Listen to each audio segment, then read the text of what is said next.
groupes. J'ai noté Madame Mélin, Joël, et puis ensuite Monsieur Petit pour les démocrates. Merci, Madame la Présidente. Oui, ce texte est quand même tout à fait extraordinaire, on est bien d'accord.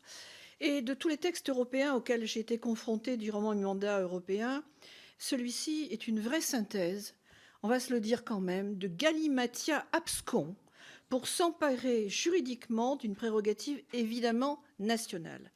Ce sont 52 articles réfutés par de nombreux États, entre autres le Sénat tchèque, les assemblées italiennes, espagnoles, et chez nous le Sénat français qui a émis un avis en subsidiarité très juridiquement documenté.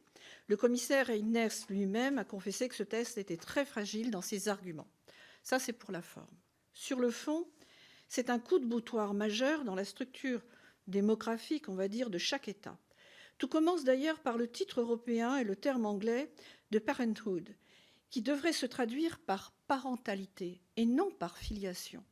Ce qui passe d'emblée les désirs de certains parents, désirs légitimes, ce n'est pas le propos, et en l'occurrence d'une minorité, avant les intérêts de l'enfant. Enfant qui, dans un premier temps, est chosifié, puisque, au mieux, il est une personne qui peut se déplacer librement grâce à un certificat de parentalité dans l'UE, mais à ce moment-là, si on veut respecter les fondamentaux européens, pour quel marché? Au pire, c'est un bien qui peut se rattacher à un marché, et là, nous serions au comble d'une inacceptable.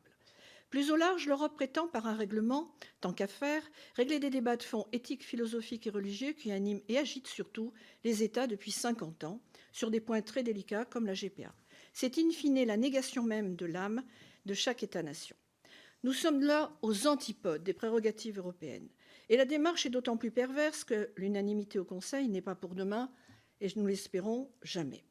Est-ce le bon moment, alors que l'UE n'a pas su empêcher une guerre à ses portes, la troisième quand même depuis la fondation de l'Union européenne, et que les voyants économiques sont tous au rouge, de porter les stockades avec un sujet sociétal absolument fondamental? Je vous le concède, monsieur. Donc, bien sûr, nous répondons non, ce n'était pas le moment, ce n'est pas la forme, ce n'est pas le fond. Bien évidemment, nous ne voterons pas cette résolution. Je vous remercie. Enfin, nous donnons un avis, pardonnez-moi. Nous donnons un avis. C'est une information, donc voilà, il n'y a pas de, on n'a pas à se positionner sur ce type de texte. Eh bien, nous le faisons quand même. Merci. Oui, mais